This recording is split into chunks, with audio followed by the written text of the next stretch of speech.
Namo tassa bhagavato arahato sama sambuddhassa.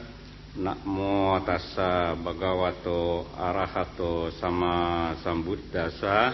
Namo tassa bhagavato arahato sama sambuddhassa. Selamat pagi, namaste, swatihotu, salam sejahtera buat kita semua. Pada kesempatan ini saya akan membawakan topik seperti yang saya umumkan di Facebook. 3 kerugian apabila kita menghalangi orang lain berdana.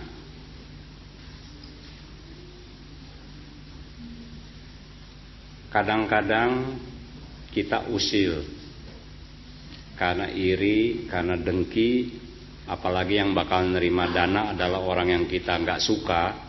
Lalu kalau ada teman mau berdana kita bilang jangan ngasih dia, ya, usil. Ya, alasannya beragam dan biasanya akar dari permasalahannya menganjurkan orang tidak berdana itu tidak diungkapkan. Yang diungkapkan mungkin secara subjektif bilang percuma dikasih dia, bla bla bla bla ceritanya gitu ya. Lebih baik kasih gua. Nah, ini ada satu cerita. Berbahagialah Anda sebagai umat Buddha. Kenapa? Kita punya guru yang luar biasa. Makanya Anda tadi nyanyikan satu lagu. Ada satu guru yang kupuja.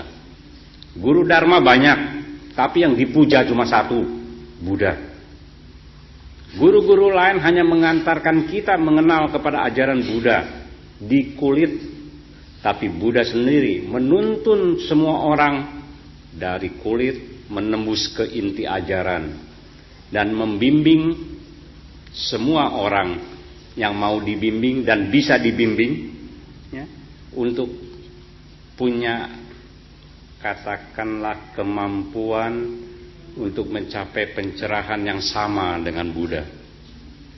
Ini yang saya selalu bangga menjadi umat Buddha ketika saya bergaul dengan orang yang berbeda agama. Ngapain sih masih beragama Buddha? Saya bilang sama mereka, kok kamu aneh ya?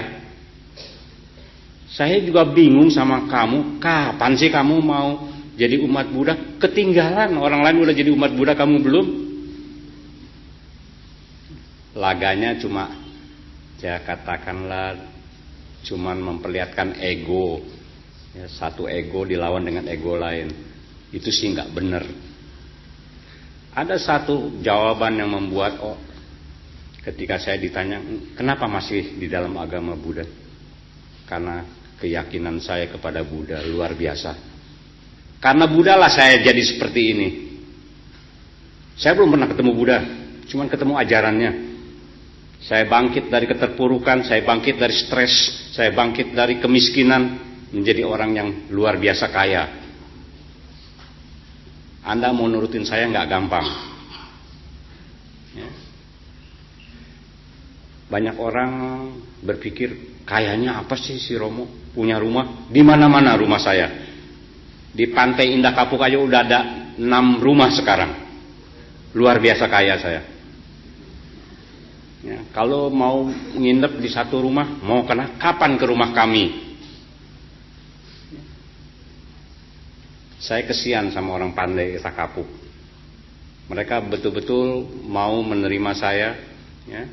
Tapi biasanya bangunnya jam 9, karena ada saya jam 5 udah bangun. Dan jam 6 sudah ke Muara Karang makan bubur. Ya.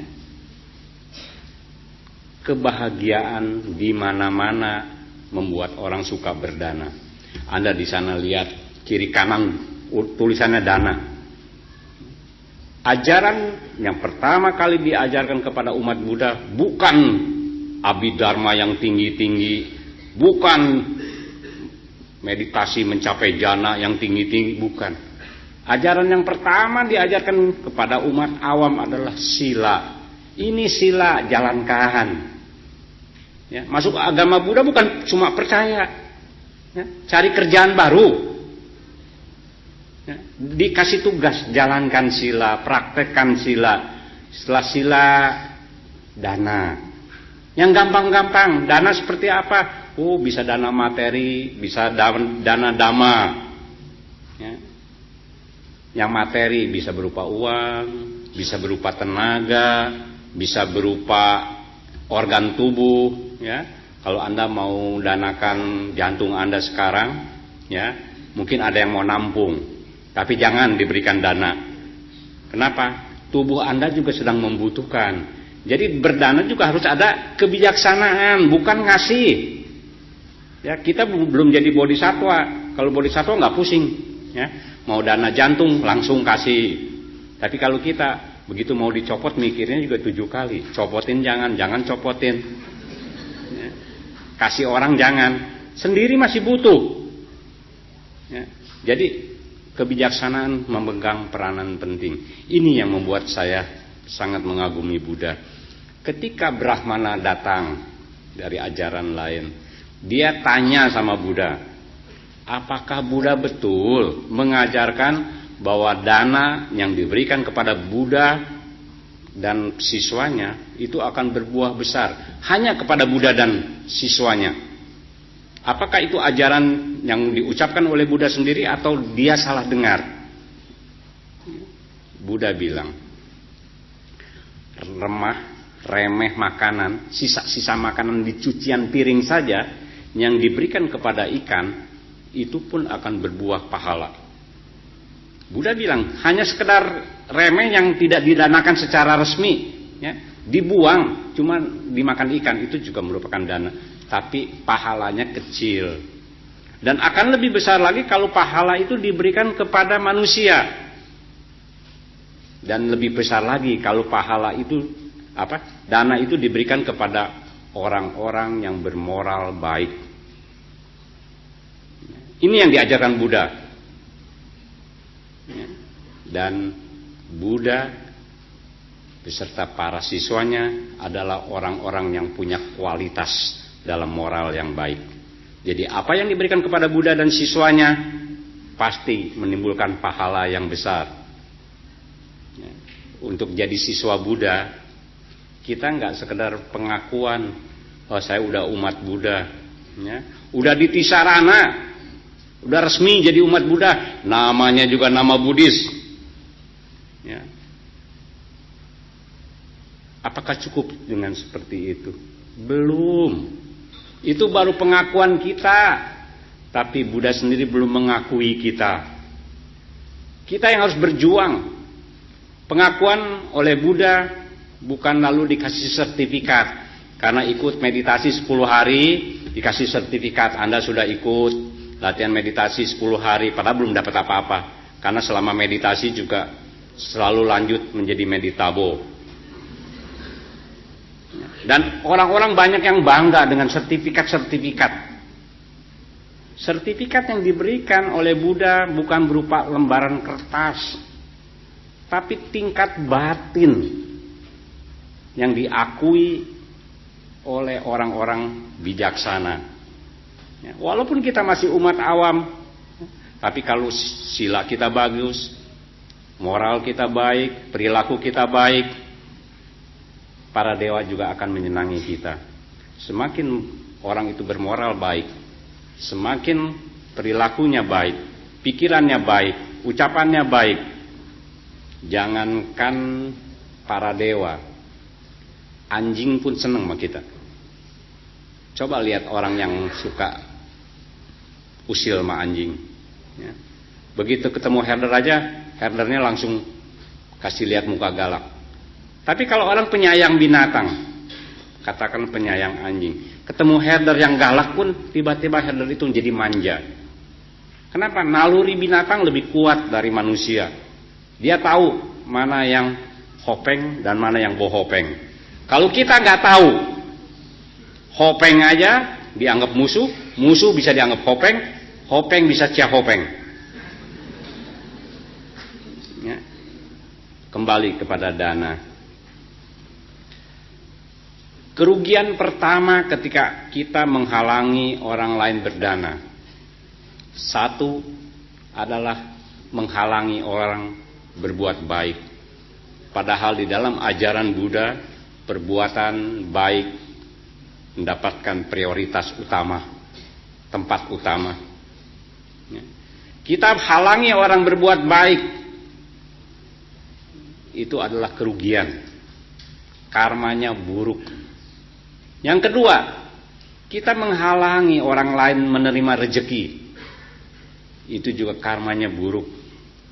Dan yang ketiga, tanpa kita sadari, kita memperlihatkan karakter iri, dengki yang terselubung, yang kita tidak sadari, yang tidak terlihat, dan dibarengi pula dengan keserakahan.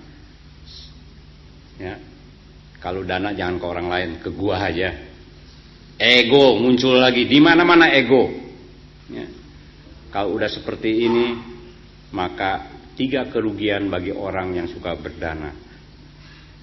Akibatnya di kehidupan yang akan datang, orang tadi menjadi tidak punya kekayaan. Semisalnya dia masih kaya karena ada tumpukan hoki lain, mungkin gak punya pengikut. Makanya Anda jangan ikutin saya. Saya nggak kaya di dalam materi, dan saya tidak punya pengikut, single fighter kemana-mana sendirian. Kesatu, saya mungkin pada kehidupan lampau kurang berdana, dan yang kedua kurang menganjurkan orang lain berdana. Tapi pada kehidupan yang sekarang ini, saya mulai banyak melakukan dana. Orang lain kasih 1 juta, saya kasih 10.000. Lebih banyak. Yang orang lain cuma 1, saya kasih 10.000. Lebih banyak.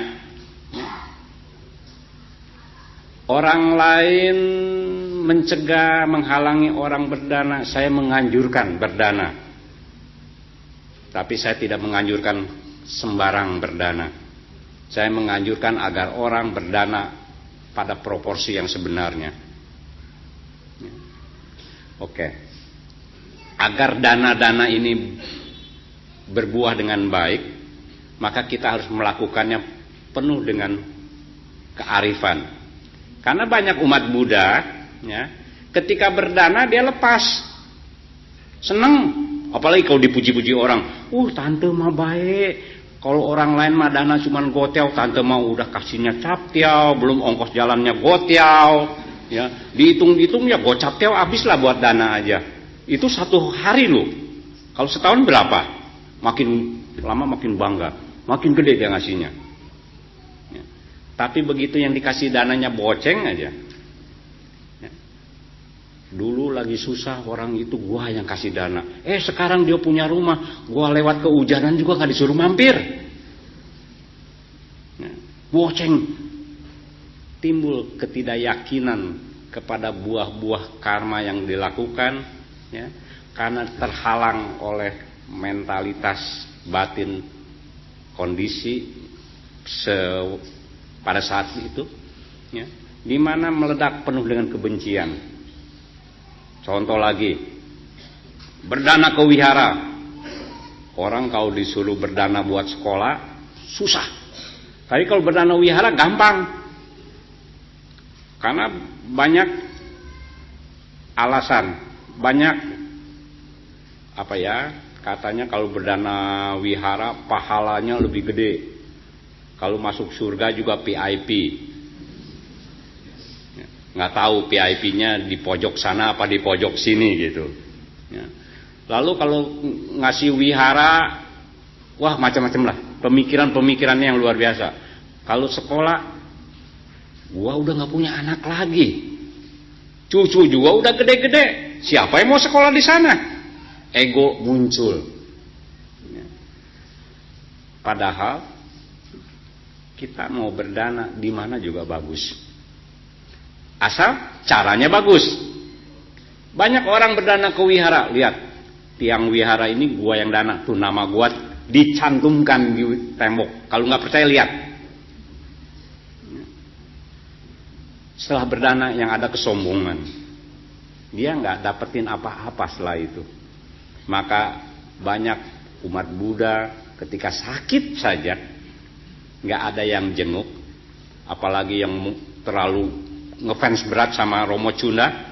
Ya.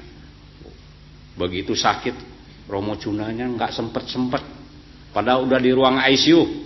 Ya. Sebentar lagi udah mau game over, si Romo Cunda masih belum datang juga. Mulailah sumpah serapah. Yang tadinya Amitofo, Amitofo, bagus kan? Posat, bagus kan? Pada saat itu meledak menjadi amit-amit si Cunda. Ya. Yang tadinya posat, bangsat tuh orang. Saya cerita seperti ini bukan 1-2 orang, banyak. Ketika dia dalam keadaan menderita, keyakinan dia pudar. Seharusnya kita sebagai umat Buddha, keyakinan itu kita pupuk, dan ketika kita mengalami kesulitan, keyakinan ini yang jadi bumper. Keyakinan ini yang menjadi shelter. Maka kalau berdana, lakukanlah dengan penuh keyakinan. Ya. Saudara-saudara sekalian, kalau kita mau berdana yang sempurna, yang baik, lakukanlah dana seperti manusia utama melakukannya. Entah di sini apa di sini yang ada tulisan manusia utama. Ya. Manusia luhur, manusia bijak. Bahasa Palinya sapurisa. Purisa itu orang, satu sejati. Ya, utama, agung. Bahasa Indonesia miskin. Untuk menyebutin kata sa aja juga semua keluar. Ya, karena memang bahasa Pali, bahasa Sanskerta sangat kaya. Jadi sulit mencari bahasa Indonesia yang tepat. Sapurisa itu apa? Manusia utama iya, manusia berkualitas iya, manusia agung iya, manusia luhur iya. Udahlah macam-macam, kita anggap aja lah manusia yang hebring gitu ya. Manusia utama, manusia bermoral, manusia berkualitas. Ya. Kita tetap ajalah sapurisa.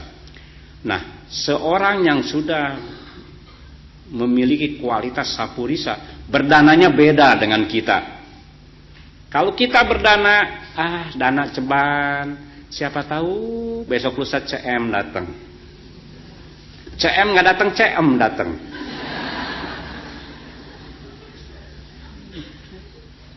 Kita masih seperti itu. Salah nggak? Salah sih enggak, cuman nggak bener. Beda ya? Salah nggak orang berdana? Enggak, cuman nggak bener. Dananya masih diliputi pamrih. Boleh nggak kalau gitu pamrih? Ya boleh-boleh saja, siapa yang larang? Orang lain nggak bisa larang kok. Saya berdana buat wihara, semoga pahalanya muncul, anak saya dapat jodoh. Selalu berdoa gitu. Begitu ada yang datang, ya, katakanlah maaf, petugas wihara ini jatuh cinta, langsung ditolak. Gak bisa, memangnya nggak level dong. Seringkali kita begitu. Di satu sisi kita minta, di sisi lain kita nolak. Kenapa? Nggak sesuai dengan hope, nggak sesuai dengan keinginan, nggak sesuai dengan harapan. Padahal Buddha bilang, tidak semua kejadian sesuai dengan harapan kita.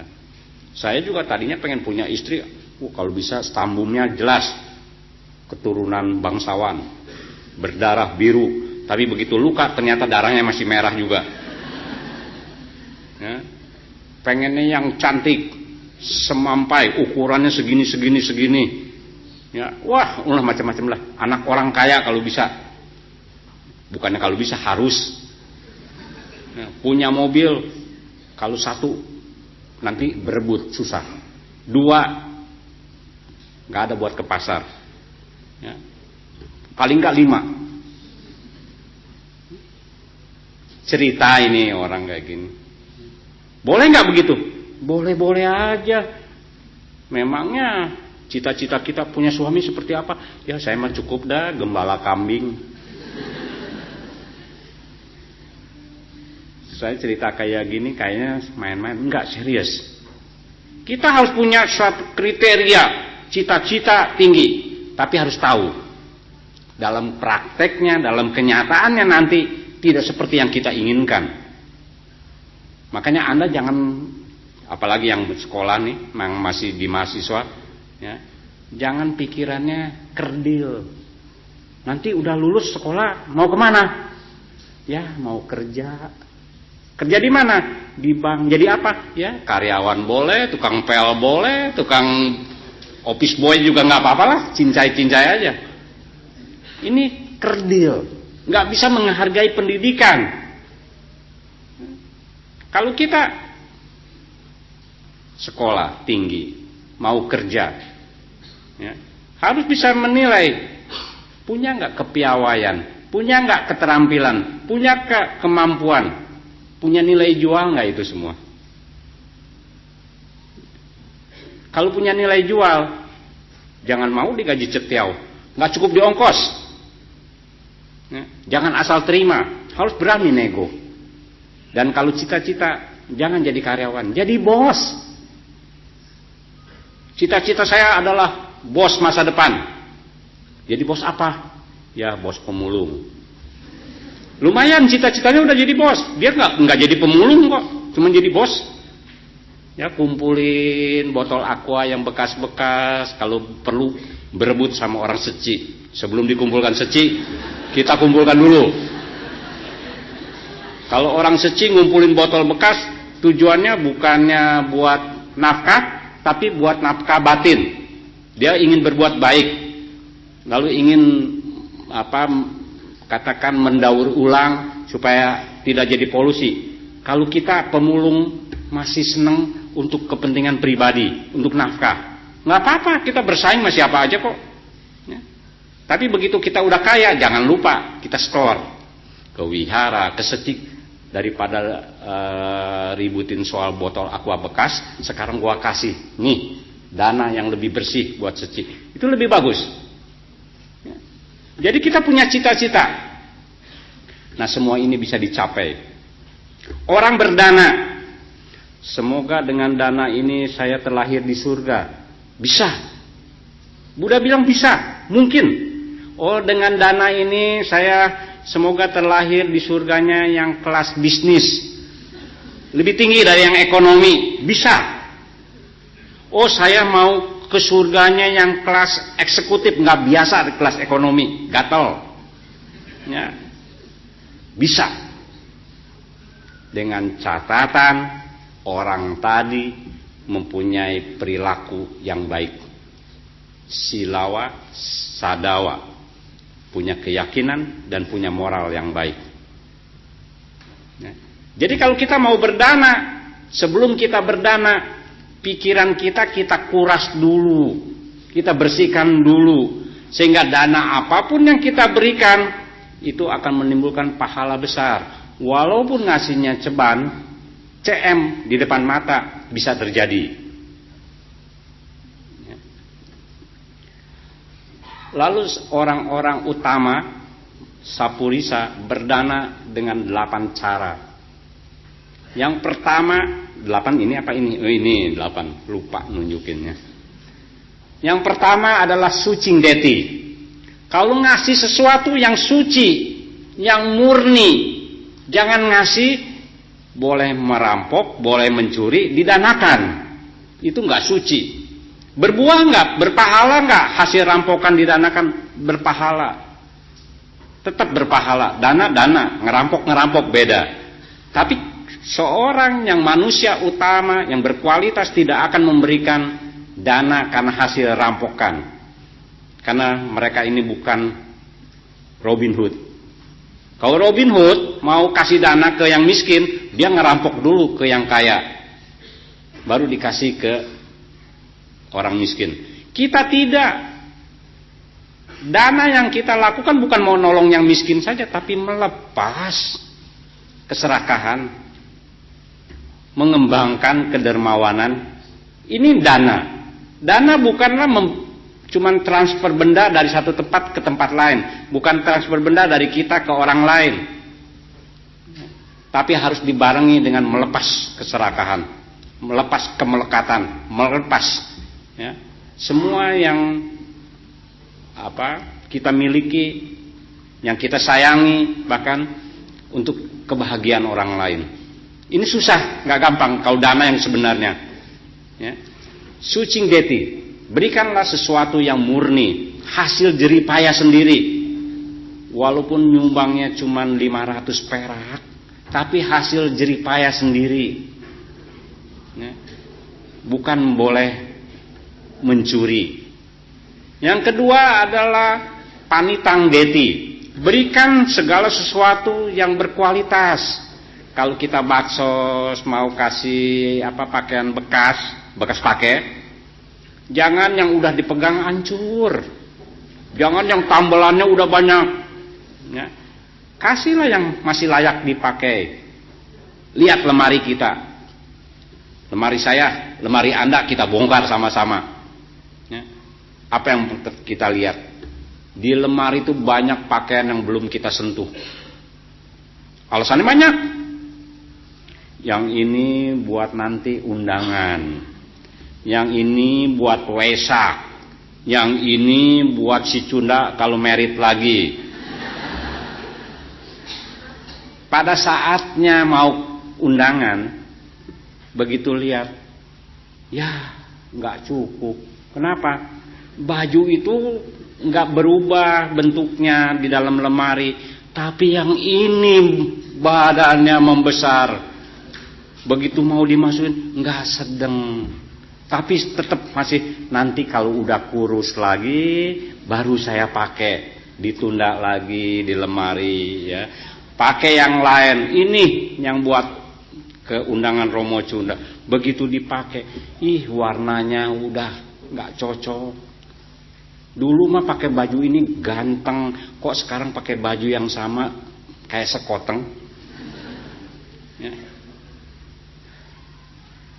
Potongannya, modelnya, semua berubah. Kenapa? Pikiran kita juga selalu berubah. Dulu mah seneng pakai baju itu, sekarang udah nggak seneng.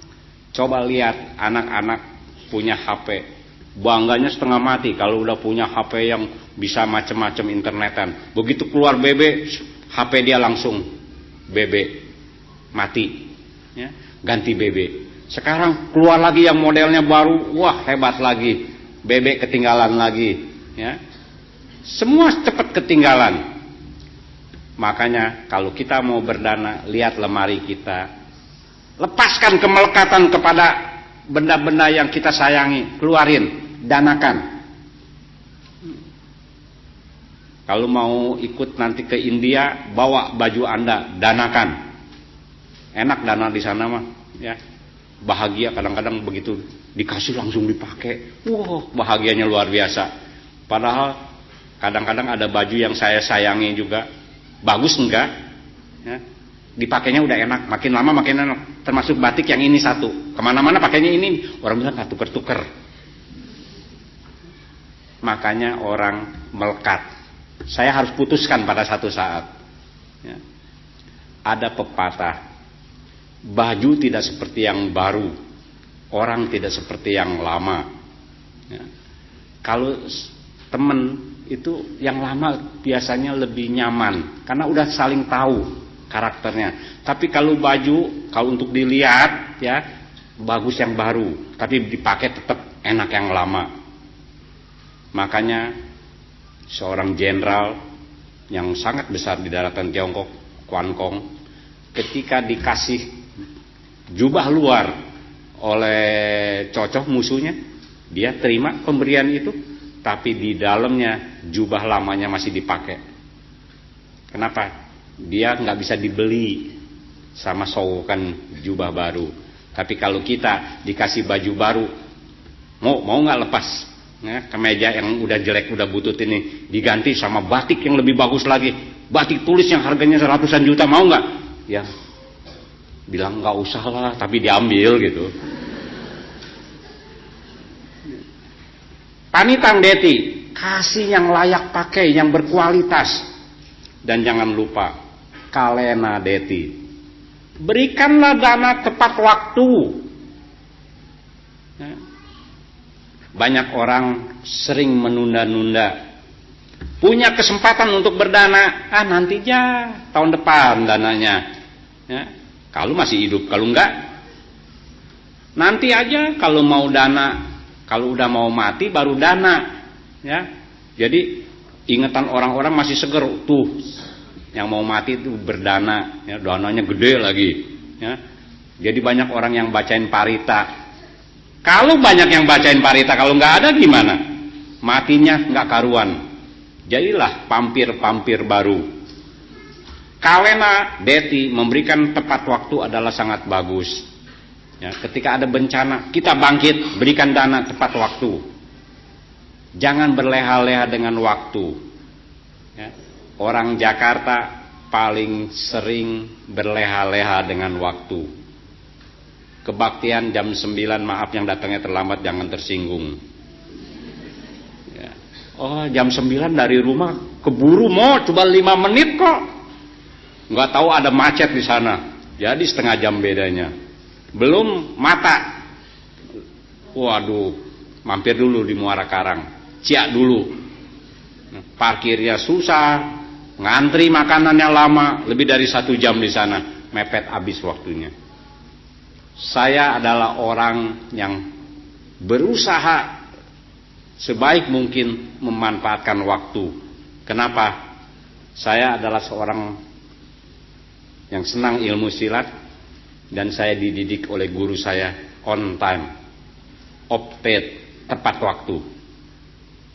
Ketika pertama kali saya disuruh datang ke rumahnya, ya, dan saya terlambat 5 menit, guru saya nggak komentar, nggak marah, nggak apa. Setelah ngobrol beberapa patah kata, selesai, Anda boleh pulang. Lain kali jangan datang seperti ini lagi. Waktu saya nggak banyak, saya harus ke kantor, kata guru saya. Oke.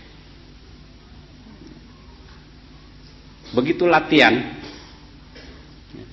guru bilang dia mau pukul perut. Enak kan udah dikasih tahu, sasarannya jelas ke perut, tapi kok mukulnya ke atas. Wah, gua dicipuain guru. Tapi yang kena tuh ke perut, mukulnya ke atas tapi yang kena perut. Aneh kan? Susah saya ceritakan di sini karena Anda bukan pesilat. Ya. Tepat waktu. Ketika dikeatasin, orang ke atas dianya arahnya terlalu berubah, perhatiannya udah mencong ke tempat lain. Saya diajarkan untuk tepat waktu di ilmu silat. Kenapa? Jangan berpikir cincailah 5 menit terlambat mah nggak apa-apa, ya. Apalagi sejam kemudian. Kalau lagi fight telat 1 jam, udah di Bromius atau di Husada atau di tempat lain. Jangan bicara jam, telat 5 menit udah babak belur.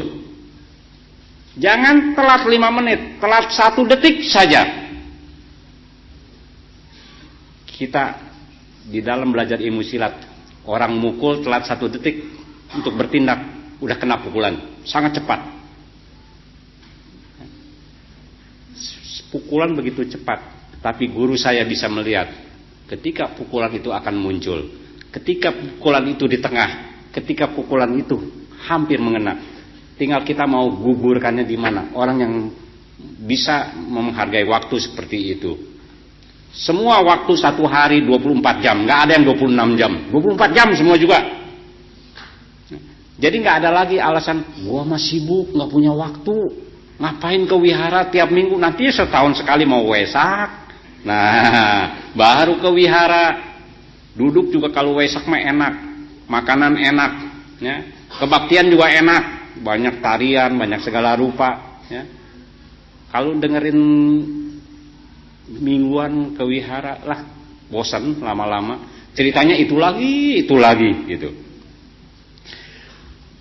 Banyak orang menunda-nunda kesempatan, sehingga orang tadi tidak memiliki keterampilan di dalam menguasai waktu.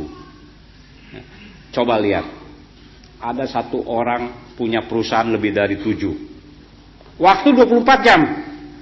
Dia bisa meeting di perusahaan A, bisa meeting di perusahaan B, bisa macam-macam. Semua perusahaannya terkontrol dalam sehari. Ada satu orang punya perusahaan cuma 1, setengah mati dia. Ya, kayaknya udah habis waktu segala-gala. Yang punya 7 perusahaan masih bisa ke wihara, masih bisa ngobrol, masih bisa baksos. Ya, ternyata waktu tergantung kita. Mampu nggak kita memanage? Termasuk berdana. Berdana tepat waktu akan menimbulkan buah yang besar. Kalau orang mau menanam padi harus tepat waktu. Begitu lewat, ya, ketika musim panas baru nanam, padinya nggak jadi-jadi, nanti kurang air. Jadi harus tepat waktu. Yang berikutnya adalah kapia deti. Kapia itu, Anda kalau sering dengar kapia itu pembantu biku.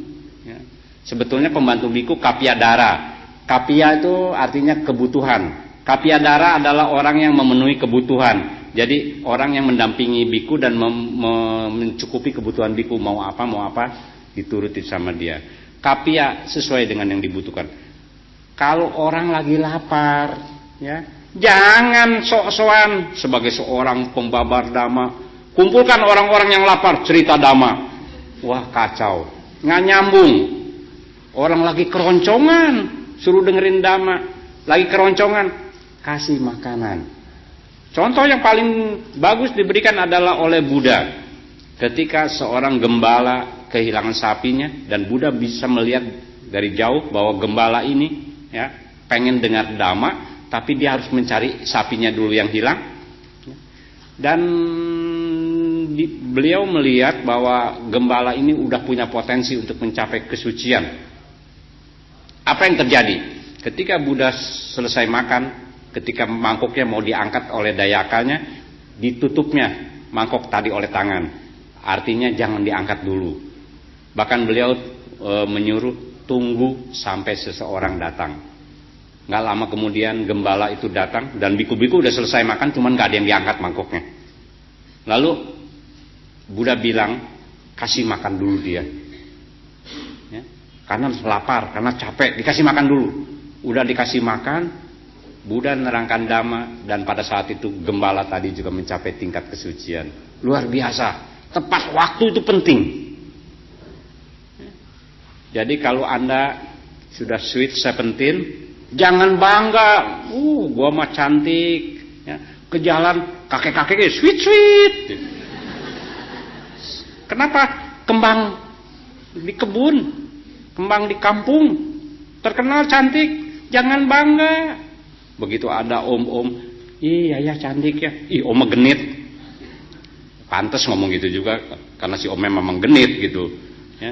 Tapi teman sebaya yang datang, ya, begitu datang, wah, ngomong-ngomong udah mengarah ke I love you lah, jauh-jauh gitu ya. Susah bener ngomong I love you pada saat pertama kali itu nggak gampang.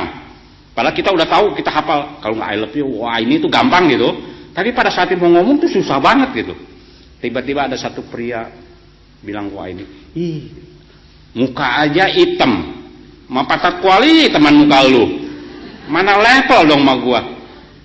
Ini kumbang hitam datang ke mawar yang sedang mekar. Seringkali mawar sombong, ya, datang kupu-kupu yang katakan wajahnya bagus, berwarna-warni, dia masih ledekin, dasar bences.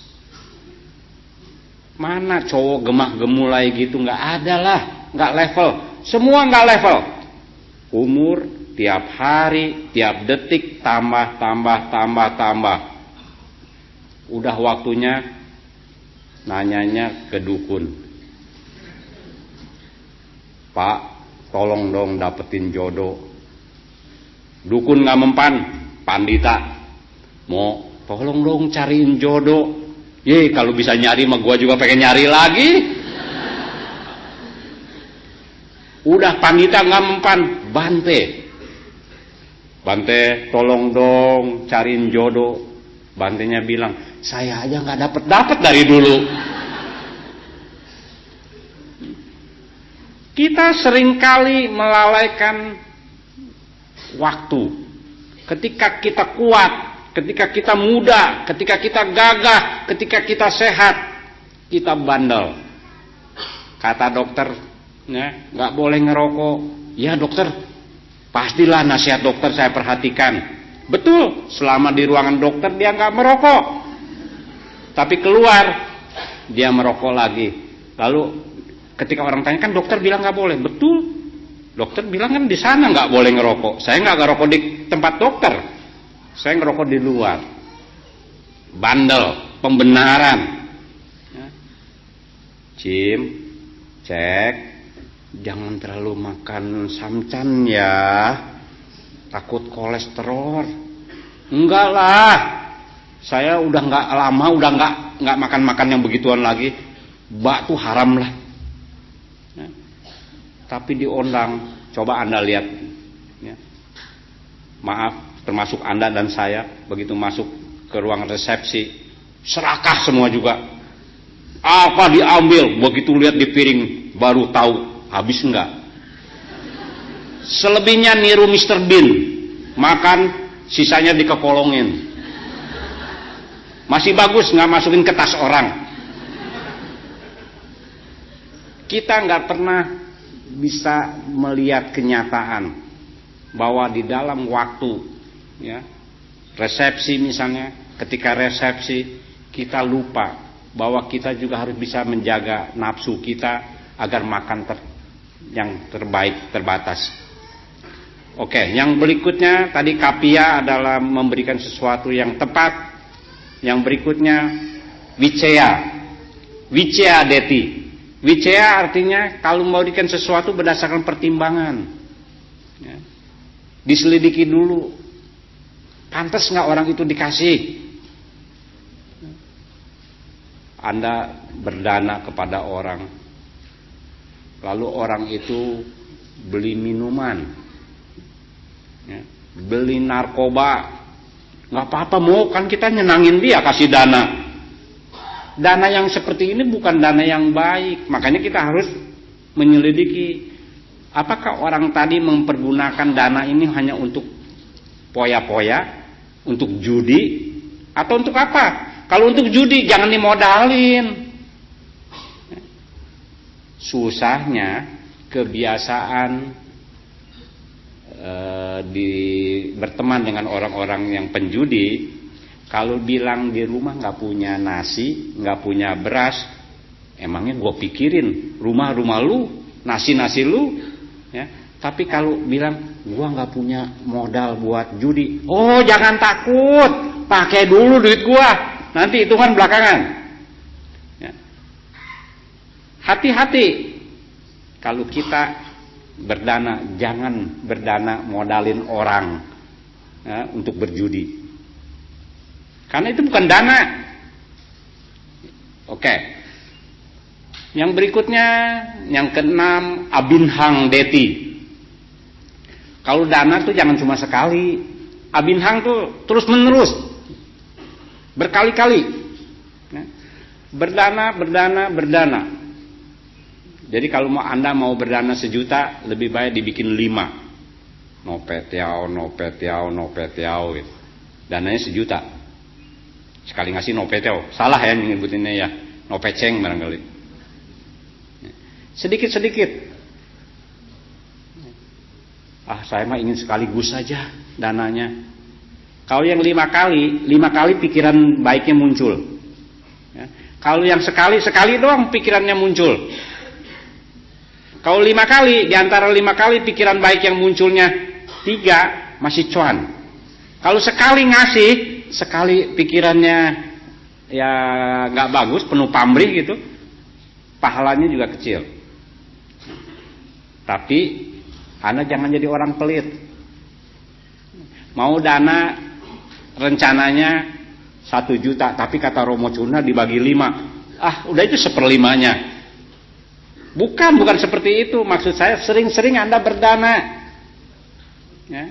Semakin dana, makin sering dilakukan, menjadi satu habit, menjadi satu kebiasaan, dan Anda menjadi orang yang betul-betul punya keceriaan. Ya. Tadi Kalena Deti, kalau kasih makan biku jangan lewat jam 12 siang. Orang yang memberikan dana kepada biku setelah lewat jam 12 siang, kecuali bikunya sakit, bukan dana yang baik. Jadi kalau mau dana makanan kepada biku, danalah pagi. Lebih bagus Anda menyerahkan sendiri. Kalau nggak bisa, serahkan kepada panitia. Ya. Lalu yang berikutnya, ini bersifat mental. Ketika memberi, lepas. Jangan lagi ada ego, jangan lagi ada pamrih. Berikan dengan ikhlas, berikan dengan gembira. Jadi kalau berdana tuh jangan mukanya ditekuk, cemberut. Cemberut gimana sih, saya nggak bisa lagi tuh cemberut. Kalau mesem saya bisa, karena mesem saya begitu sangat terkenal. Begitu saya mesem pasti disambut. Ya, banyak yang nyambut. Tapi kalau cemberut susah. Jadi ketika kita berdana, berikanlah dengan ikhlas, dengan hati legowo, dengan hati gembira. Dan setelah memberi, ya, batin kita merasa bahagia, lapang. Bisa nggak ngerasain itu? Jangan setelah memberi yang timbul penyesalan.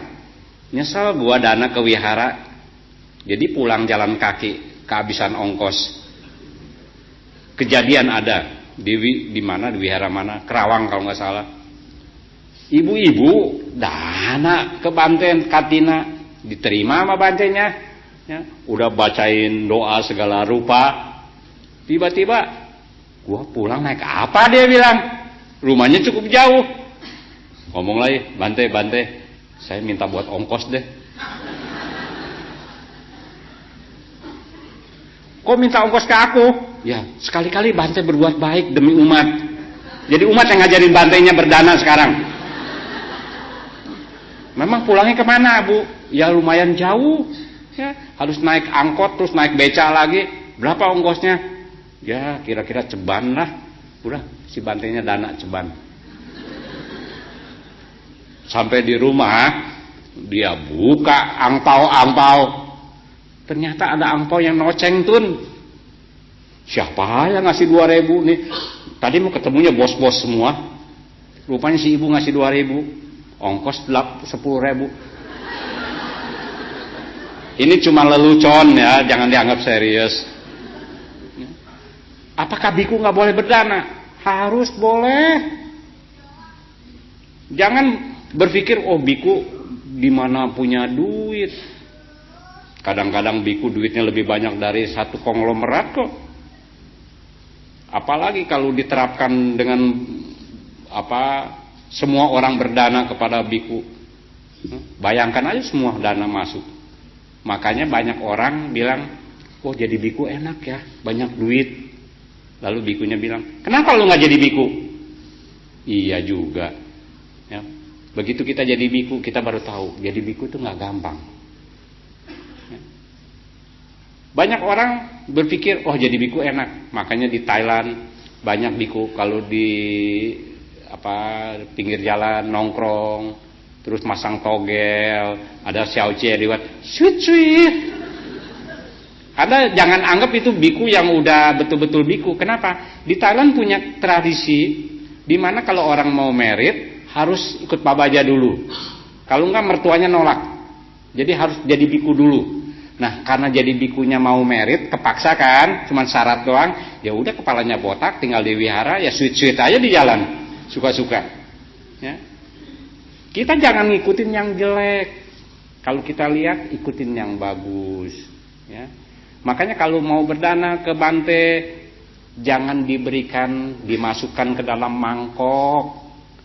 Saya paling alergi kalau lihat ibu-ibu masukin ke dalam mangkok. Ingat, biku kita bukan pengemis. Berikanlah dana, sanggadana di wihara. Bikunya terhormat, kita memberikannya juga dengan cara yang benar. Dulu, zaman Buddha masih hidup, ada petapa lain bilang, apa bedanya murid Anda tuh para biku dengan saya?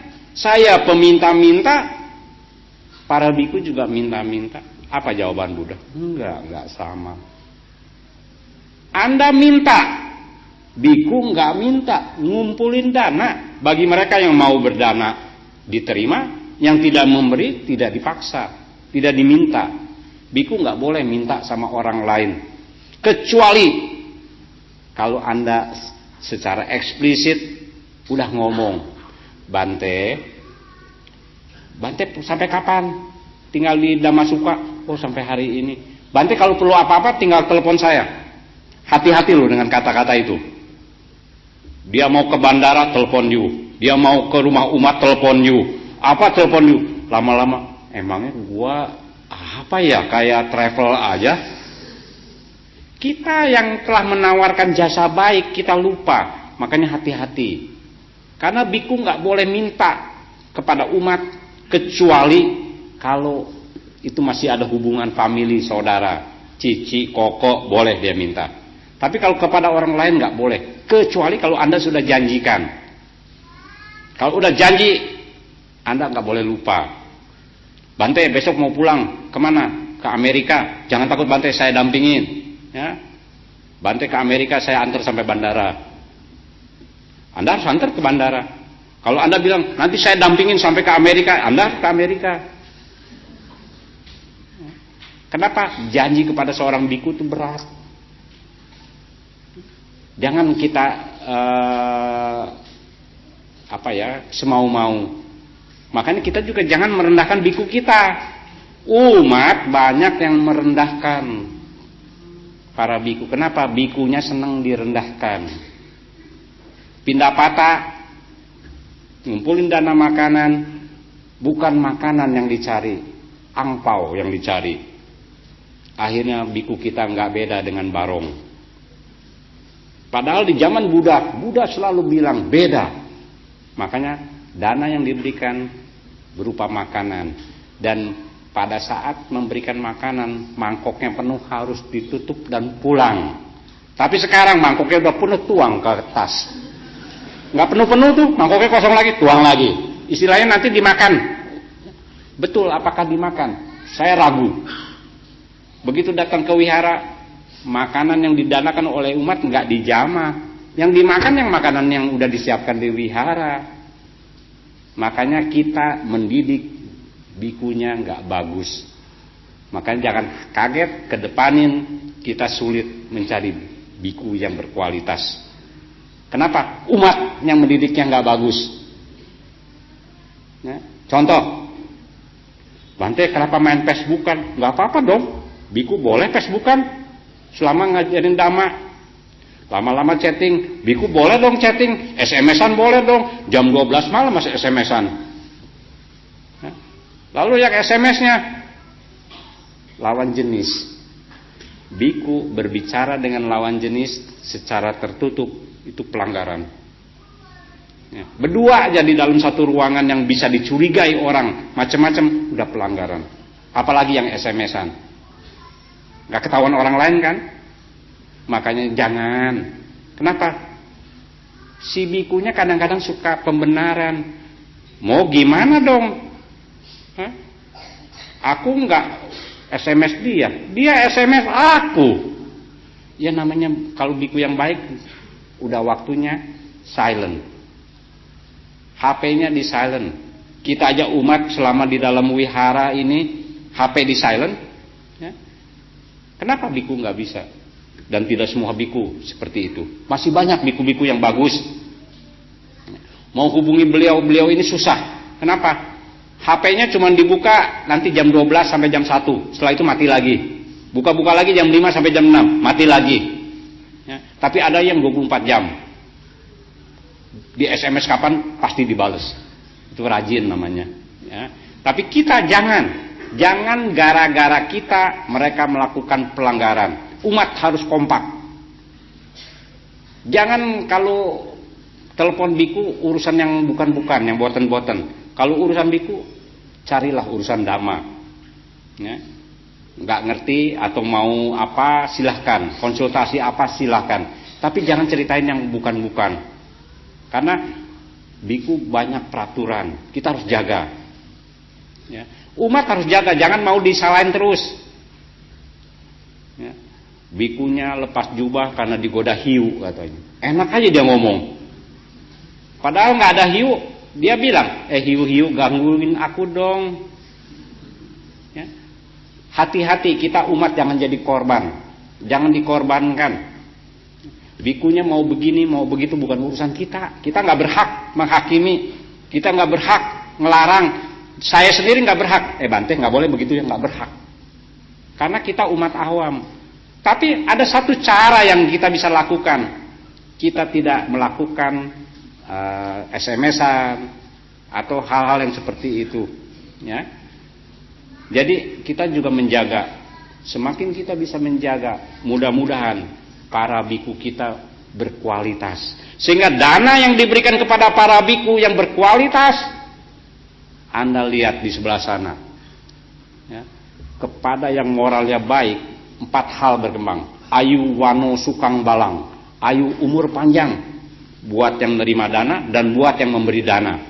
Wano, mukanya ceria. Kalau yang laki-laki rupawan, kalau yang cantik buat wanita. Lahir kembali nanti kita menjadi orang yang cantik karena sering berdana. Buat wanita loh. Ya. Buat laki-laki ganteng kayak saya. Ya. Suka, bahagia. Dimanapun orang yang berdana itu bahagia. Kemanapun pergi bahagia. Ya. Berdana kepada para biku yang berkualitas, penuh dengan pahala. Lalu yang keempat, bala. Bala itu kuat, sehat. Ya. Ayu wano sukang balang. Umur panjang. Kalau kehidupan yang akan datang umur panjang. Sekarang short time, umur 60 mati nggak apa-apalah. Tapi kita udah punya deposit, umurnya nanti panjang. Ya. Sekarang jelek boyaukin lah. Apalagi saya disebut jelek, ya bentar lagi juga game over. Ya. Tapi lahir lagi harus ganteng.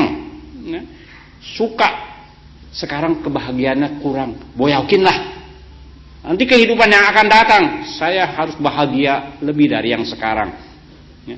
Bala, dulu penyakitan, sekarang udah kurang penyakitnya. Tapi nggak lama lagi, semua udah onderdilnya makin jelek, sakit lagi.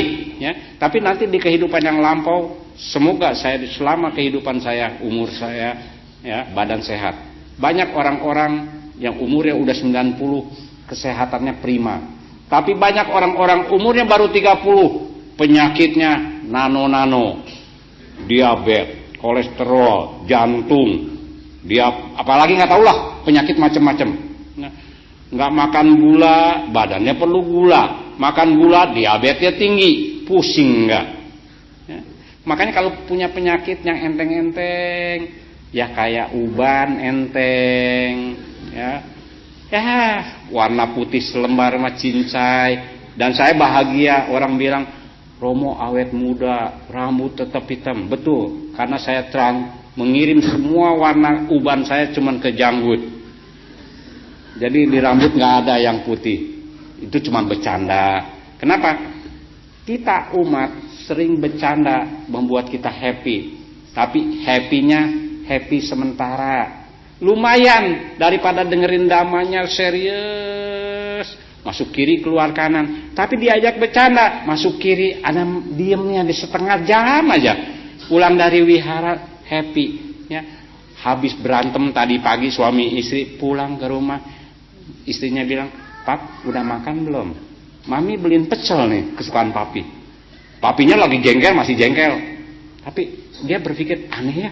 Kalau setiap pulang dari wihara si mami biar habis marah paginya kok agak lembut. Lama-lama suaminya juga pengen lihat ngapain sih dia di wihara, jangan-jangan dia macem-macem ketemu pacar baru. Begitu dengar ya katakan si Cunda cerita, suaminya juga pulang begitu juga. Ya. Mam, kita jalan-jalan yuk mam, kita udah lama lu nggak jalan-jalan. Kayak yang punya duit aja. Ya. Kalau mana-mana kan keluar duit, ke puncak macet kemana-mana. Jangan cari puncak, jangan cari yang macet. Kita jalan-jalan keluar rumah aja putar-putar bolak-balik. Kelihatannya sederhana, tapi lihat dari hal-hal yang sederhana ini Ada suami istri yang pagi-pagi jalan kaki keliling kompleks. Ya. Bahkan di Pantai Indah Kapuk ada satu kenalan baru saya. Jam 4 pagi, jam 5 dia udah keluar suami istri. Jalan kaki, putar-putar aja di situ. Sampai ada 50 kalinya. Apa bingung pulang, nggak tahu jalan pulang, saya nggak tahu.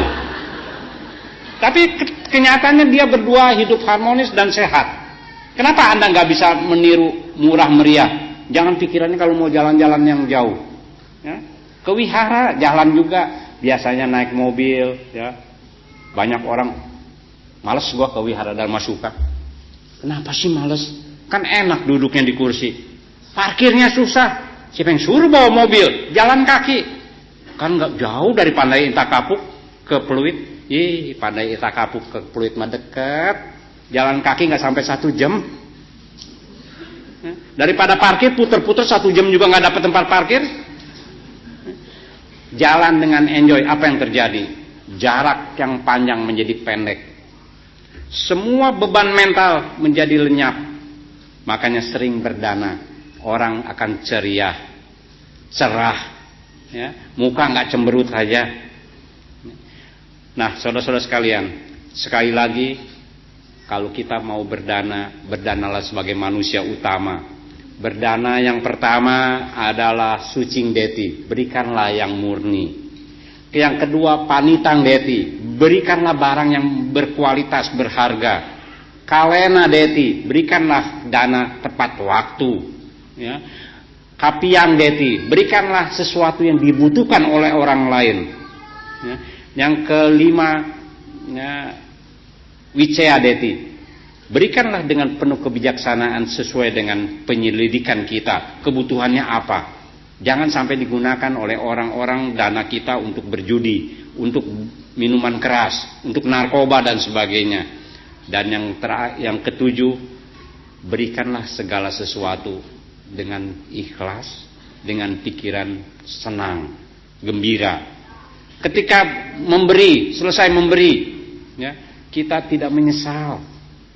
Kita bahagia dengan 8 poin ini. Maka dana yang kita berikan akan berpahala besar.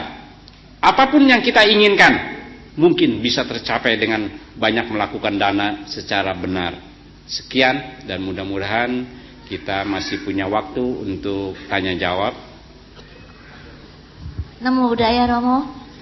Saya mau tanya, dana ya, kalau seandainya orang itu mampu, sama-sama orang yang mampu untuk berdana.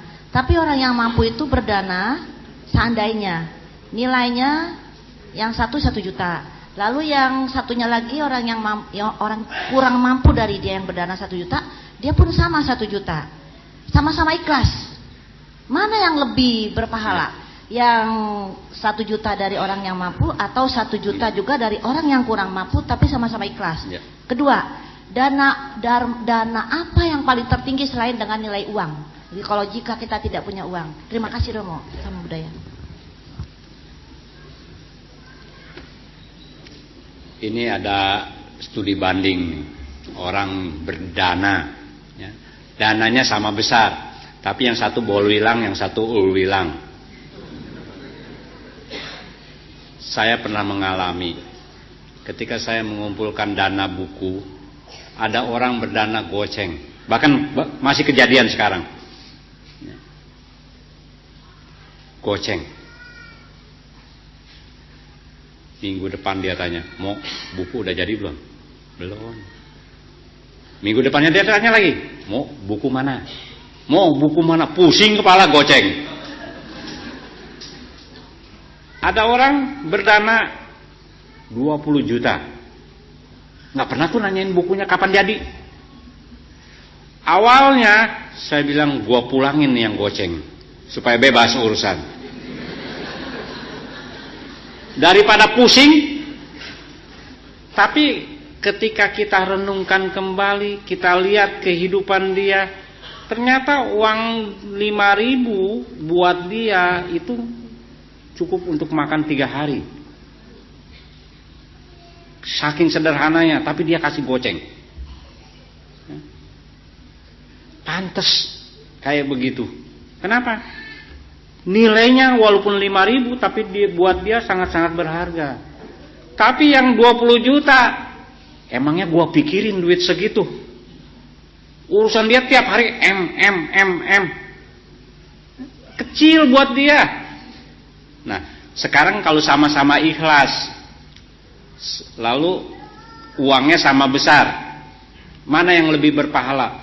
Tentu yang lebih miskin, yang berani memberikan yang jumlah sama, tapi buat dia sendiri sebetulnya lebih berat. Makanya jangan meremehkan pemberian walaupun kecil. Contoh, Anda kalau mau Wesak paling sering disuguhkan seorang nenek mau dengarkan dhamma, lalu berdana pelita. Ya, ini cerita di Mahayana kelihatannya. Karena pada zaman itu orang kalau mau mendengarkan dhamma bukan kayak di wihara yang udah terang benderang. Dengerin dhammanya di tengah hutan. Jadi masing-masing orang bawa lampu, ada yang bawa lampunya bagus, patromak gitu ya. Ada yang bawa pelitanya juga bagus, tapi ada satu nenek miskin. Dijualnya rambut. Pada saat itu rambut di India masih punya nilai. Ya, buat cemara, buat konde. Dijual, tuker sama secanting minyak. Lalu dia nggak punya pelitanya, wadah minyaknya, pakai batok kelapa. Nggak punya sumbunya, bajunya disobek dibikin sumbu. Dan dia ikut mendengarkan dhamma. Pada saat itu Dewa Data sedang mengacau. Diciptakannya angin badai. Pelita yang kualitasnya nggak bagus lebih awal padamnya. Termasuk pelita-pelita yang diberikan oleh raja yang bagus, yang berkualitas, yang sumbunya terjamin, yang minyaknya terjamin, yang semuanya serba terjamin, padam. Tapi ada satu pelita yang nggak padam, pelita si nenek. Ya. Kenapa? Pemberiannya penuh dengan keikhlasan, penuh dengan ketulusan, apa yang dia miliki pun diberikan hanya untuk mendengarkan dhamma. Tentu dampaknya beda. Ya. Jadi kalau kita mau banding-bandingkan, orang yang lebih sederhana tentu akan lebih tinggi pahalanya. Makanya kalau berdana jangan berlomba, jangan ikut kompetisi. Mau berdana lihat dulu tetangga lu, dana berapa? Goban gua ikut kayak lu dah. Ini ciri orang pelit. Ikut-ikutan, nggak punya prinsip. Ya. Lalu kalau yang dananya saingan dagang, saingan segala rupa. Dia dana berapa? Gocap, gua lebihin, lakcap. Nggak mau kalah. Dana yang seperti ini nggak akan berbuah baik. Jadi berdanalah berdasarkan keikhlasan, berdasarkan keyakinan. Kita ikhlasnya cuma ngasih segitu, ya segitu aja. Ya. Barangkali itu Bu. Apa tuh Bu? Oh, berdana apa selain uang banyak Bu? Ibu senyum aja di wihara ini. Setiap umat datang senyum. Dana yang tertinggi di dalam agama Buddha adalah dhamma dana. Berikan nasihat kebenaran. Bukan cuma cerita dhamma loh. Tapi ketika orang mau bunuh diri, kok jangan bunuh diri dong. Enggak, utang gua ketahan. Gini dah kok, utang kok berapa sih? Cepeceng. Kok cepeceng sampai mau bunuh diri? Ya udah nggak bisa bayar, ditagih terus, pusing kepala, bunuh diri. Oke dah kok, engkau tetap mau bunuh diri? Iya. Kalau bunuh diri utang lunas nggak? Enggak. Kalau ditagih ke akhirat gimana? Ya pusing lagi, gua bunuh diri lagi di sono. Gini lah kok, engkau mau bunuh diri, saya bantuin. Ya, engkau gantung diri di bawah pohon toge. Utang saya lunasin, saya yang bayar. Dana lu. Ya. Utang Anda saya tackle, ambil over, saya bayarin. Ya. Dua persoalan, dana materi dan dana juga kebenaran. Kenapa? Mencegah orang lain membunuh diri.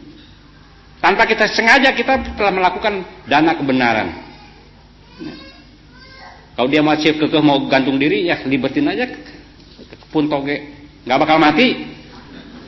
Tunggu pohon togenya udah 2 meter baru mati dia. Dhamma dana bisa berupa nasihat, bisa juga tadi senyum. abaya, membuat orang lain nggak serem, membuat orang lain nggak merasa takut ngelihat kita. Ya, penuh cinta kasih. Datang ke wihara, ya bisanya cuma nyanyi, ya nyanyi aja. Siapa yang larang? Ya. Nyanyi menyegarkan banyak orang, membuat orang senang.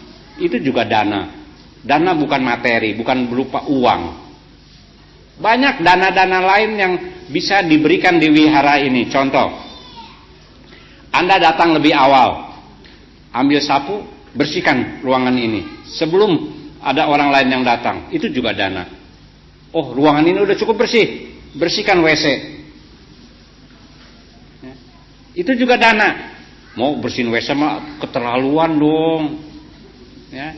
Kita kan di rumah juga nggak pernah, masa di wihara harus? Justru nikmatilah di tempat umum.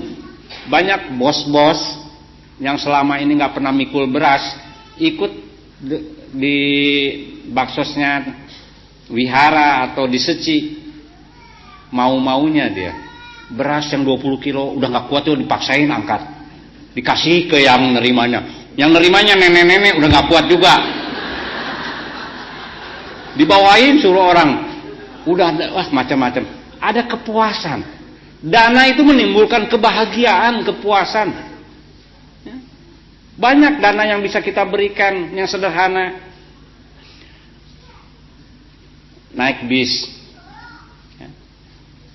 ada yang cantik, nggak dapat tempat duduk, biasanya langsung spontan siapa juga, please sit down. Senyumnya luar biasa. Tapi kalau nenek-nenek, biarinlah. Dia mah udah kenyang dari muda sampai tua. Duduk, kasih kesempatan kita yang muda ini duduk nikmatin. Susah. Makanya lihat di kereta api, bangku-bangku yang khusus untuk orang yang cacat tanpa daksa, itu nggak ada orang yang cacat duduk di sana. Yang gagah semua. Nah, tempat duduk untuk orang hamil, yang hamil tetap berdiri. Dia bilang orang yang hamil nggak boleh sering-sering duduk. Biarkan supaya lancar kelahirannya, dia harus berdiri. Alasannya macam-macam lah, orang bercanda. Ya. Kita harus bisa memberikan orang lain yang lebih, katakan, perlu daripada kita untuk menikmati kursi tadi. Apa salahnya kita bangun? Ya. Saya sering memberikan kursi kepada orang lain. Jangan kaget, saya juga paling sering dikasih kursi oleh orang lain. Ya. Pak, duduk sini aja. Dia hanya bangun. Aduh, bahagia. Kemana-mana sering begitu. Semua timbal balik ada. Ya, tapi jangan kalau berdana, nih gua kasih ceban ya. Nanti lu kapan-kapan pulangin cepeceng ya. Itu mah bukan dana namanya. Dana itu melepas. Jadi bisa dilakukan yang macam-macam, Bu. Dana bisa membuahkan abaya dana. Abaya dana itu membuat orang lain tidak takut, tidak serem. Di depan rumah kasih lampu penerangan. Karena apa? Jangan lewat rumah si A, gelap, banyak setannya. Padahal orang yang diisi rumah itu nggak ada yang setan, selim semua. Kasih lampu, ya, supaya terang. Itu juga suatu dana penerangan. Ya. Dana lain, lohita dana, donor darah. Bagi yang suka, bagi yang mau. Kalau saya cukup 17 kali. Kenapa? Sekarang udah darahnya mungkin udah tercampur apa gitu, terkontaminasi, kurang bagus barangkali. Ya, udah nggak diterima. Umur Bapak berapa? Ya baru juga kepala 6 lewat dikit. Udahlah nggak usah Pak, kasih yang muda aja kesempatan. Bahagia kalau orang udah tua, banyak prioritas. Jadi dana banyak, Bu, bisa berupa materi, bisa berupa non materi. Non materi bisa nasihat, bisa petunjuk, bisa pendidikan. Misalnya gini, ibu-ibu dikumpulin, suruh nyanyi aja. Itu juga dana. Kenapa? Daripada dia bengong di rumah, berantem aja sama suaminya, lebih baik dia nyanyi. Sampai rumah, suaminya diajak kur, nyanyi bersama-sama sambil marahan. Ya. Banyak hal-hal yang sepele, yang tidak terpikirkan oleh kita, punya kekuatan, punya potensi menyegarkan orang banyak melalui nyanyian, melalui baca parita, melalui pelayanan umat. Banyak dana, ya. Jadi bisa dilakukan macam-macam. Barangkali Bu. Kalau saya mau dana sama biku aja, bukan biku. Ya.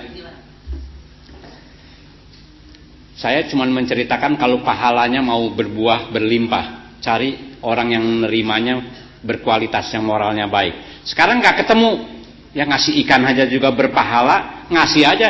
Tapi dibalik, sekarang kita yang berkualitas, kita memberikan dengan penuh keyakinan, dengan moral yang baik, yang tanpa pamrih. Apa yang terjadi? Walaupun di sana pihak yang menerimanya nggak bagus, kita tetap bagus. Jangan pusingin. Masa sih kita mau berdana biku? Bante jalanin sila nggak? Amsyong, kita terlalu ikut campur urusan orang, nggak bagus. Kita nggak boleh. Ya. Walaupun biku tadi melanggar sila, Bante tahu nggak? Bante melanggar sila nomor, makanya nggak boleh. Umat awam tuh nggak boleh. Tapi kalau kita tahu itu pelanggaran, kita jangan ikut. Seperti di Facebookan gitu, ya. Main gitar, Bante main gitar, karena salah masuk kamar. Saya kalau ketemu yang begitu, Romo setuju nggak Bante? Setuju. Setujunya, Bante boleh main gitar? Enggak. Setuju dia jadi selebritis, jadi pemain gitar. Lepaskan aja jubahnya, kenapa? Ya. Mungkin lebih cocok, lebih bahagia dia jadi seorang penyanyi ketimbang jadi biku. Ya seperti itu.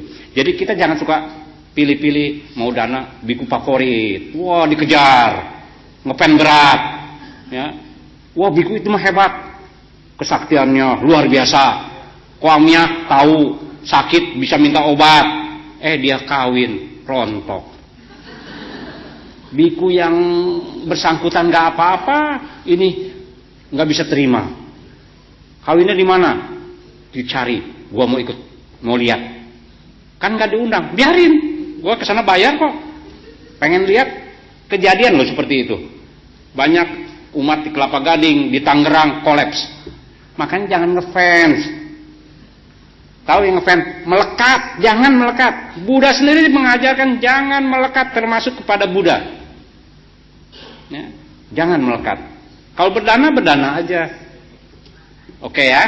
Sekali lagi jangan melekat kepada para biku. Kenapa? Akibatnya fatal. Banyak umat yang kecewa. Sekarang ada yang sudah beralih agama. Ya, oke.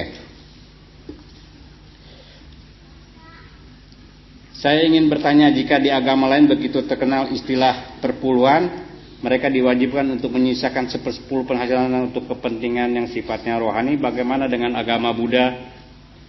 Atau ada aturan semacam itu? Di dalam Wiyagapaja Sutta, umat disarankan oleh Buddha membagi penghasilannya menjadi 4 bagian.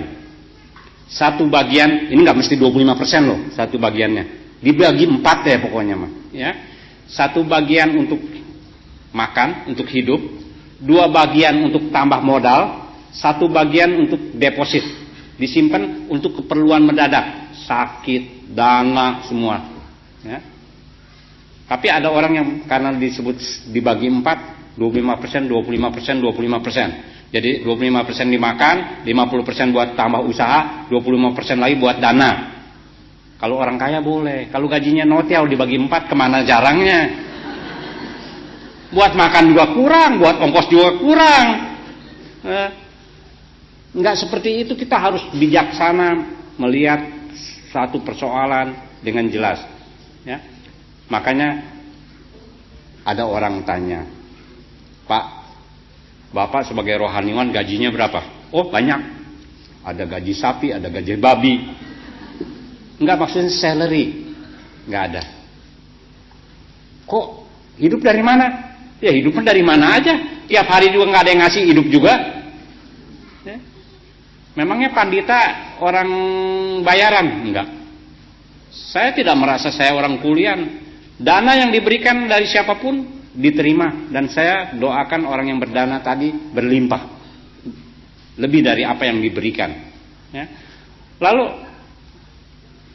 kalau datang ke wihara, maaf ya Bu ya, saya sedikit agak mau buka yang kayak gini karena saya punya prinsip.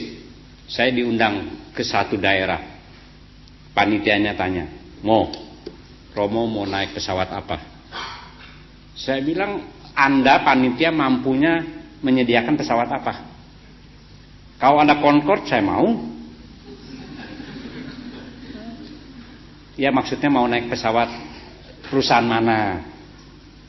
Ya Anda mampunya apa? Udah satu. Yang kedua, Romo mau hotel yang mana? Bintang 5 yang mana? Anda mampu nggak bayarin hotel bintang 5? Kalau nggak mampu jangan paksakan. Kenapa? Saya di hotel bintang 3 juga tidur juga. Di pondok pelatihan meditasi tidur, kasurnya aja juga nggak jelas status. Lampu di kamar pun gelap. Ya, WC-nya WC alam, masih enjoy aja, apalagi di hotel. Ya, jadi nggak perlu. Yang terakhir, malu-malu dia nanyanya, Romo minta berapa? Saya nggak pernah minta. Termasuk di wihara ini, Anda boleh cek, nggak pernah minta. Dikasih berapapun, saya ambil, dan saya nggak pernah cemberut. Dan karena, Romo rajin ke wihara ini ya, karena yang ngasihnya gede. Enggak. Yang gede juga, yang lebih gede dari sini juga banyak, nggak didatengin juga sama aja. Nggak diundang mah nggak datang. Di sini mah rajin sih, Pak Sarwan, bentar-bentar nge-SMS, mau bisa isi nggak? Ya? Karena rajin aja, jadi saya diundang. Saya datang berdasarkan undangan, bukan karena materi. Ya. Kita umat, terutama pandita, harus belajar. Kenapa? Siapa tahu besok lusa saya juga punya kesempatan untuk jadi biku. Dan kalau jadi biku, saya nggak mau tergantung sama materi. Saya mau jadi biku yang betul-betul biku, bukan biku-bikuan. Ya, itu tekad saya loh. Ya. Jadi kembali orang tanya, kalau di dalam agama dia ada bagian yang dipisahkan untuk kepentingan itu. Ya. Saya bilang aturan itu dibikin oleh guru Anda atau oleh rohaniwan belakangan. Itu dari dulunya. Saya bilang nggak akan ketemu untuk kata-kata begitu. Saya juga sama. Ya, kita nggak dapat gaji. Kenapa? Semua orang yang membabarkan dhamma sejak zaman Buddha nggak ada yang digaji. Tapi kalau dana ada, orang diberi dana. Ya istilahnya dana macam-macam lah. Ya. Kadang-kadang ganti ongkos lah. Ya apalah istilah, terserah aja. Ya. Jadi kalau ditanya di dalam sutta dibagi 4 bagian. 1 bagian untuk makan, 2 bagian untuk tambah modal. Makanya orang Buddhis cepat kaya. Karena guru Buddha mengajarkannya 2 bagian untuk tambah modal, bukan dimakan semua. Ya. Dan 1 bagian untuk kepentingan mendesak, di deposito, ya, untuk paceklik, untuk masa perlu pengobatan, perlu keperluan mendadak aja, untuk dana dan sebagainya. Ya. Jadi ada, bukan enggak ada. Dan 1 lagi, ya, kalau ngasih dana makanan kepada para biku, jangan suka kepoh. Udah diberikan, dituangin lagi nasinya, dipegang lagi sayurnya. Nggak boleh. Makanan yang sudah kita persembahkan di atas meja, jangan sok kepoh, gimana sih? Sok sibuk, mau bantuin, ambilin, jangan. Nggak boleh. Begitu Anda pegang, makanan itu nggak akan dipegang lagi oleh biku yang taat winaya. Kenapa? Udah nggak boleh lagi dipegang. Ya. Itu 1 ya, nggak boleh pegang setelah kita persembahkan. Yang kedua, jangan suka tanya begini, Bante, tadi sayur enak nggak Bante? Ini membuat bikunya dilema, serba salah. Ngomong nggak enak, nanti nyinggung yang masak. Bilang enak, pesan sponsor. Tiap hari makanan itu aja yang datang terus. Kita punya kebijaksanaan, punya mata, baik mata lahir maupun mata batin. Lihat bantenya makan, kita tahu sayur mana yang habis. Begitu kita selesai makan, kita lihat ternyata ini nggak dijamah, kita tahu orang itu nggak suka. Jadi jangan kasih lagi yang nggak suka. Wah, bante ini makannya cuma daun-daunan, dia mah kayak embe gitu ya, kayak kambing. Ya besok kasih lagi ya daun-daunan.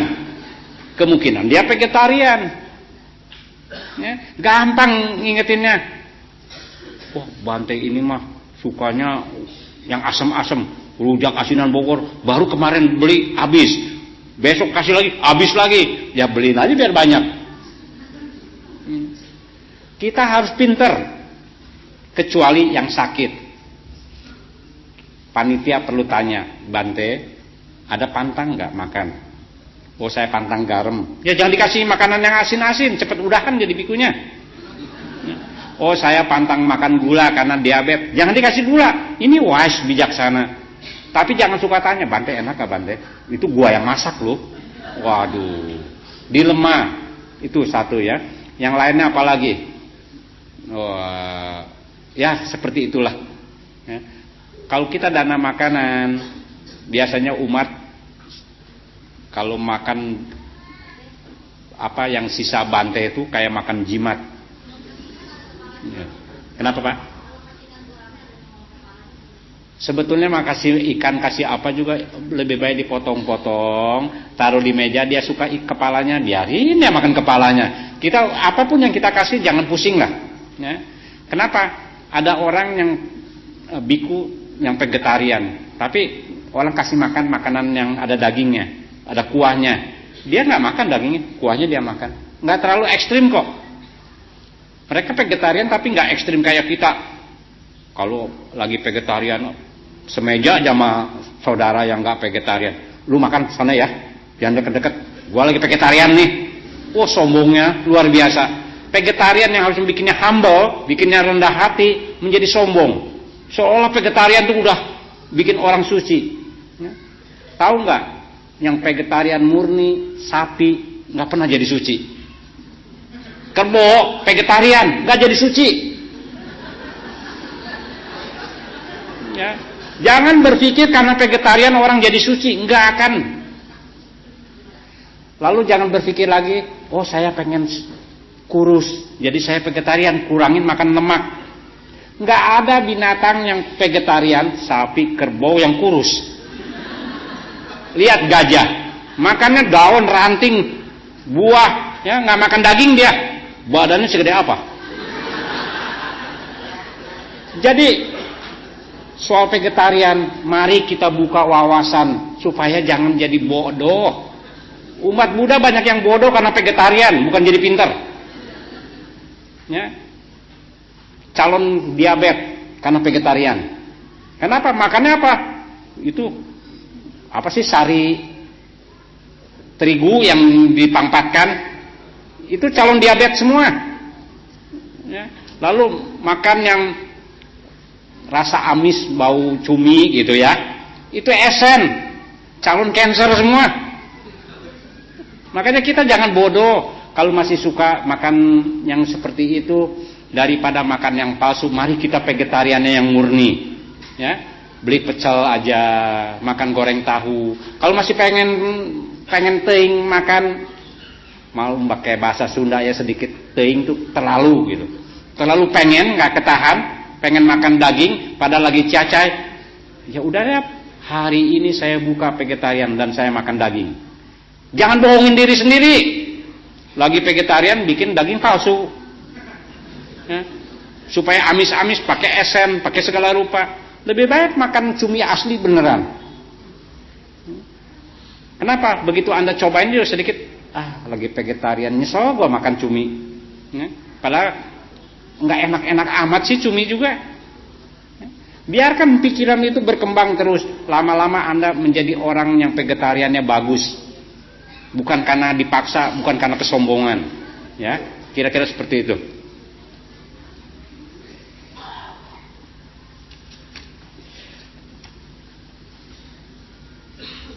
Bagaimana cara mengatasi kemarahan yang meluap?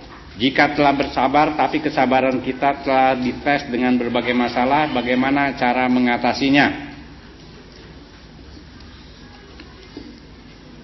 Orang sering bertanya, ya, bagaimana mengatasi kemarahan yang meluap? Ya bagaimana mau berenang kalau lagi tenggelam? Kalau mau belajar nyelam, lagi sehat, lagi nggak tenggelam. Saya adalah orang yang tadi saya ceritakan senang silat. Bagaimana nangkis pukulan yang udah kena? Capek kalau udah kena mah, babak belur. Kalau mau nangkis sebelum dipukul, pukulan itu sebelum kena muka kita tangkis. Kalau mau lebih safe lagi, nggak usah ditangkis, tapi hindarkan. Jadi nggak akan kena kemarahan. Bagaimana kalau kemarahan udah meluap, mau gimana lagi? Ya tunggu aja dia reda. Kalau udah reda, kita mulai latihan, sabar. Ada letupan kecil, kita belajar nggak marah. Dikatain orang nggak marah, diludahin orang nggak marah. Bisa nggak seperti itu? Kalau belum bisa, ya marah aja. Kenapa lu ludahin gua? Tapi nggak benci. Gimana orang marah nggak benci? Harus benci. Ya kalau memangnya marah dan bencinya keluar, ya kita belum mampu kan? Ya nggak apa-apa, asal jangan dendam. Setelah selesai ketawa lagi, senyum lagi. Banyak orang yang seperti itu, marah belum juga 5 menit, ya, dia mah udah baik lagi. Saya ketemu satu orang yang marahnya luar biasa sama saya karena persoalan apa gitu. Kita masih dongkol sama dia, kita masih jengkel karena saya nggak merasa salah. Dia mah udah hahahe, yuk makan yuk. Ih, lu mah enak di lu, nggak enak di gua. Ya. Artinya apa? Dia marah, tetap marah, tapi dia nggak dendam. Yuk marah sama anak, salah, perlu. Marah sama karyawan, marah, perlu. Ya marahkan aja, tapi jangan dendam, jangan benci. Bisa nggak? Belajarlah semua juga. Semua orang pasti bisa. Lama-lama nggak perlu marah lagi. Banyak orang yang ngomongnya lembut, tapi nyelkitnya lebih dari orang marah. Ya. Contoh, ketika saya minum wine, ya, di pesawat ada anggur merah. Mantu saya bilang, mantu saya orang barat. Dia bilang, lu nggak apa-apa minum wine? Enggak tuh, nggak mabok nggak apa kok. Ya. Ingat itu pelanggaran sila. Dia yang ngasih tahu. Kenapa mantu saya lebih budis dari saya dan anda? Latihan meditasinya bagus, kewiharannya sering, badannya ada ditato manjusri di sini. Buset. Saya bilang gua Buddhis juga nggak pernah pakai tato Buddha atau Bodhisattva. Dia mah manjusri, tangan gede, tato. Ya. Kita seringkali diingatkan oleh orang lain dengan lembut, tapi nyelekit. Ya. Dia ngomongnya lembut, nggak marah kok, nggak apa, tapi nyelek gitu, nggak enak. Kita melihat langsung bahwa kita salah. Ya betulin, namanya juga manusia, nggak bebas dari kesalahan. Ya, jadi seperti itu. Jangan tunggu kemarahan meluap. Kalau mau belajar berenang, jangan tunggu lagi hanyut. Belajarlah sekarang, lagi enjoy, belajarnya di kolam yang tenang, jangan langsung ke samudra yang luas. Ya, kalau udah tenggelam, tsunami datang mah biar bisa berenang juga, nggak tahu lagi nasib kita gimana. Ya, jangan berpikir, oh gua mah udah juara olimpiade, dihantam tsunami mah enteng. Jangan sombong. Di olimpiade, di kolam renang yang tenang, mungkin Anda jago berenang, tapi dihantam tsunami, nggak ada lagi kata jagoan. Kapal yang tadinya bisa berlayar kemana-mana juga ambruk, tenggelam. Apalagi kita yang cuma mengandalkan kekuatan fisik. Jadi, mari kita sebagai umat Buddha punya wawasan yang luas. Oke. Apa solusi apabila seseorang berdana tapi tidak pernah ikhlas? Apa pendapat Romo dan kenapa karma apa yang akan didapat? Semua perlu belajar. Kita kadang-kadang beri ada penyesalan. Biasa. Semua orang pernah ngalamin kok. Lalu ketika mau memberi seperti ngitung tokek, kasih jangan kasih, kasih jangan kasih, ya. Ragu, biasa, nggak apa-apa kita layanin. Karena apa yang orang mau berbuat baik dan tidak melakukan tindakan pada saat orang itu seharusnya berbuat baik, itu nggak masalah. Kita berbuat baik, kapan kita mau melakukan perbuatan baik dan kepada siapa kita mau berbuat baik ada di tangan kita. Kita mau berdana sama si A mungkin kita nggak kasih dana, tapi datang si B kita kasih dana. Padahal sama-sama untuk wihara dhamma sukha. Ya, ketika saya yang bawa proposal, si Cuna nggak lah, saya nggak kasih dana. Tapi yang datang Ibu Heni, ya, masih jauh aja, bu sini bu, gua mau dana. Kenapa? Cara penampilan orang kan berbeda-beda, punya daya tarik sendiri-sendiri. Ya. Dan orang kikir yang penuh pamrih pada satu saat luluh karena orang lain. Keikhlasan juga sama. Ada yang muncul ikhlas spontan, ada yang harus dilatih, ada juga yang timbul tenggelam. Sebentar ikhlas, sebentar enggak. Lagi ngasih ikhlas, ketika selesai memberi nyesel. Kenapa gua tadi ngasih? Ya, seringkali kita seperti itu. Semua perlu latihan. Satu-satunya jalan solusinya mulai berlatih dengan memberikan tanpa menginginkan imbalan atau pahala. Kalau menurut Romo, apakah Pindapata baik untuk kita dukung atau tidak? Umat wajib memberikan dukungan kepada Pindapata yang tidak direkayasa. Saya di Thailand pagi-pagi udah bangun, ya, di Bangkok, sediakan makanan dan saya berikan dana. Saya merasa kebahagiaan tersendiri. Kenapa? Di sana nggak direkayasa. Dia nggak mesti gimana. Ada yang biku muternya ya, di satu sisi aja. Di Bangkok macam-macam. Ada yang di satu sisi. Kita ada di seberang, dia nggak bakal nyamperin. Tapi ada yang nyebrang-nyebrang gini, cross. Dia tahu kita mau dana, dia samperin. Ada. Tapi ada biku lain yang nggak mau. Pokoknya gue jalan di seberang sini. Kalau nggak ada yang ngasih dana, udah dia pulang lagi. Ya. Jadi Pindapata dalam keadaan tidak direkayasa perlu kita bantu. Ya. Karena biku juga harus belajar bagaimana hidup secara benar, yaitu melalui menerima dana dari umat. Ini ada satu pertanyaan, bagaimana dana yang kita berikan menjadikan seseorang menjadi ketergantungan. Makanya kalau berdana tadi ada wicea, ada penyelidikan. Ya. Kalau sering-sering jadi tergantung, sebentar-sebentar proposal, sebentar-sebentar proposal, banyak tokoh-tokoh Buddhis kalau berdana nggak mau namanya disebutkan. Kenapa? Kalau udah disebutkan siapa yang berdana?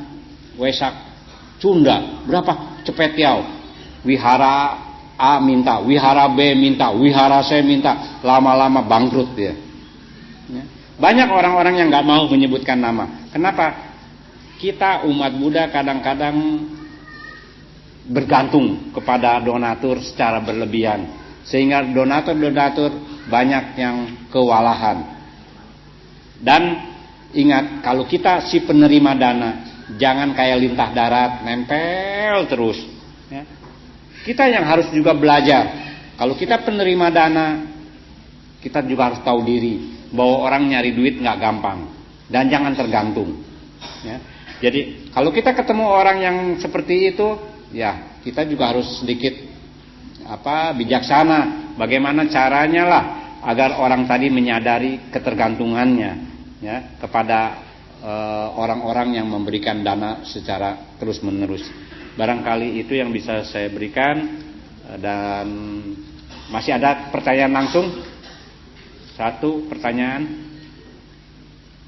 Nggak ada? Kalau nggak ada kita tutup dan saya akan berdoa untuk Anda semua.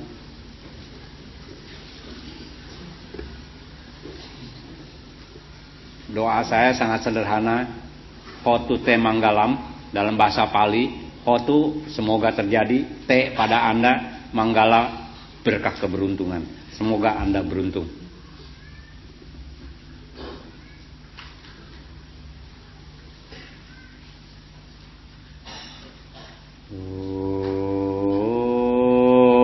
Hotu te manggalam, hotu te manggalam, hotu te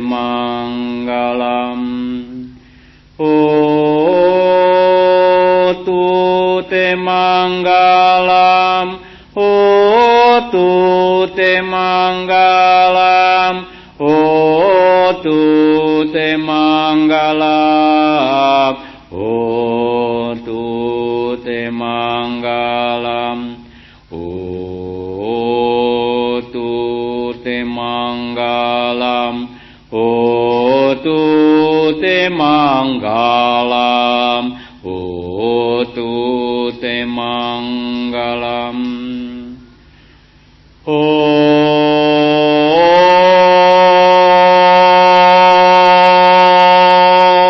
tute manggalam, O tute manggalam, O tute manggalam, O tute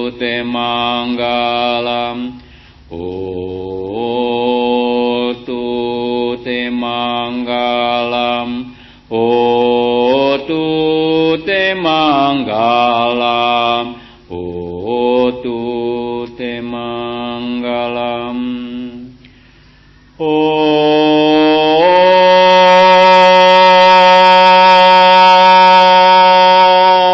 tute manggalam, O tute manggalam, O tute manggalam, O tute manggalam, O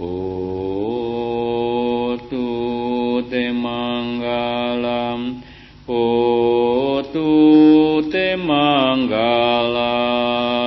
O tute manggalam.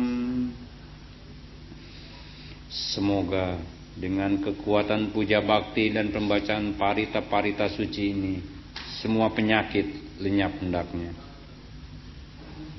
Semoga dengan kekuatan puja bakti ini pula kita hidup sehat,